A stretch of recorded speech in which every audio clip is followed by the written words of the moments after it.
നമസ്കാരം, കൊട്ടാരക്കര മീഡിയയിലേക്ക് സ്വാഗതം. യുക്രൈനിൽ വീണ്ടും റഷ്യൻ ഡ്രോൺ ആക്രമണം നടക്കുകയാണ്. ഇന്ന് പുലർച്ചെയും യുക്രൈനെതിരെ റഷ്യയുടെ ഡ്രോൺ ആക്രമണം തുടർന്നു.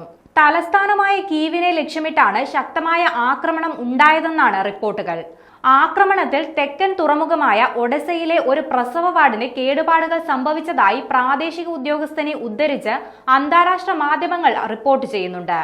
ഇതിനിടെ റഷ്യക്കെതിരെ യുക്രൈൻ തിരിച്ചടിച്ചതായും റിപ്പോർട്ടുകളുണ്ട്. യുക്രൈൻ ആക്രമണത്തിന് പിന്നാലെ റഷ്യ 4 വ്യോമതാവളങ്ങൾ അടച്ചിട്ടതായാണ് റിപ്പോർട്ട്. റഷ്യയുടെ 2 യുദ്ധവിമാനങ്ങൾ തകർത്തതായാണ് യുക്രൈന്റെ അവകാശവാദം. 76 യുക്രൈൻ ഡ്രോണുകൾ തകർത്തതായാണ് റഷ്യൻ സൈന്യത്തിന്റെ അവകാശവാദം. ഇന്നലെ പുലർച്ചെ റഷ്യ യുക്രൈനെതിരെ യുദ്ധം ആരംഭിച്ചതിനു ശേഷമുള്ള ഏറ്റവും ശക്തമായ ഡ്രോൺ ആക്രമണം നടത്തിയിരുന്നു. 400-ലേറെ ഡ്രോണുകളാണ് തിങ്കളാഴ്ച യുക്രൈനെതിരെ റഷ്യ തൊടുത്തുവിട്ടത്. ആക്രമണങ്ങൾ ഇപ്പോഴും തുടരുകയാണെന്നും ബോംബാക്രമണത്തിൽ നിന്ന് രക്ഷപ്പെടാൻ സുരക്ഷാ സങ്കേതത്തിൽ അഭയം തേടാൻ ആളുകളോട് സൈന്യം ആവശ്യപ്പെട്ടതായും റിപ്പോർട്ടുകളുണ്ട്. എന്നാൽ ഇന്ന് പുലർച്ചെ നടന്ന റഷ്യൻ ആക്രമണങ്ങളുടെ വ്യാപ്തി വ്യക്തമാക്കിയിട്ടില്ല. കഴിഞ്ഞ ദിവസം രാത്രി യുക്രൈനെതിരെ 479 ഡ്രോണുകളും 20 മിസൈലുകളും തൊടുത്തുവിട്ടതായി യുക്രൈൻ വ്യോമസേന സ്ഥിരീകരിച്ചതായാണ് റിപ്പോർട്ട്. തിങ്കളാഴ്ച പുലർച്ചെ 460 റഷ്യൻ ഡ്രോണുകളും 19 മിസൈലുകളും തകർത്തതായും യുക്രൈൻ വ്യോമസേന അവകാശപ്പെട്ടിട്ടുണ്ട്.